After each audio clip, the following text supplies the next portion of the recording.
Hey, what's up, everybody? Welcome to the Sports Blitz. I'm your host, Daniel Fleming. Hope you guys were able to catch last week's edition. We previewed the Auburn Tigers offense last week, and I did it with a very special guest, my best friend, Luke Gators, who is a diehard Auburn fan and is very knowledgeable about the Auburn Tigers. So hopefully you guys can check that out by scrolling back on my Facebook page, or you can check it out by going to YouTube and typing in Fleming 1983. So like I said, hopefully you guys can go back and check that out. This week I'm going to talk a little bit about Auburn's defense. And it's going to be kind of a transition year, I want to say, for Auburn's defense. They've got a new defensive coordinator. His name is Brian Van Gorder. He was the defensive coordinator last year for the Atlanta Falcons in the NFL. And it'll be very interesting to see if he's able to put his stamp and put his blueprint onto this defense. And he's got some pieces, I think, to work with. I would have to say that the best defensive player coming back this season for Auburn is pass rusher Corey Liminator. Like I said, he's an outstanding pass rusher, and that's become so important these days in football, regardless of what level it is. You have to have somebody that can get to the quarterback if you're on defense.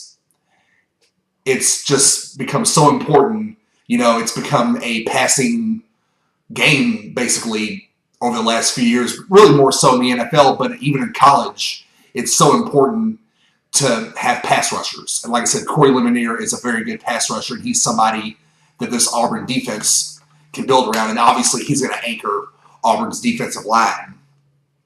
Darren Bates is leading the linebacking corps for Auburn. He had 104 tackles last season, and I really think he's a very smart, very intelligent player, and he's somebody that's going to have to lead that group as far as the linebackers are concerned, and I think he definitely has that ability. Chris Frost is another guy who I think is very promising. He has a tremendous amount of upside, I think. He was injured last season and had to redshirt, but I really think he's going to come in this season hungry with a chip on his shoulder, and that can only mean good things for Auburn's defense. And as far as Auburn's secondary is concerned, it's going to be led by Tasharman Bell, who obviously has a lot of experience. So it'll be interesting to see how he's able to do this up-and-coming season. Like me and Luke talked about last week, Auburn has a very tough schedule, but I definitely think Auburn has the potential to have a good season.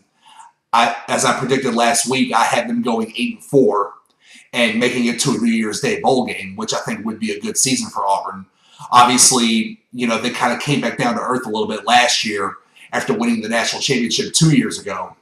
And obviously, you know, Cam Newton is not there anymore. Nick Fairley's not there anymore. So it's going to take some time, and it's going to take some good recruiting classes for Auburn to build back up and to become a consistent elite team.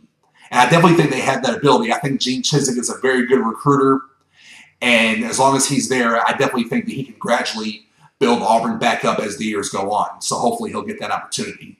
So that's about it for this week. And like I said, hopefully you guys will go back and check out my preview of Auburn's offense. Like I said, we talked about their defense this week.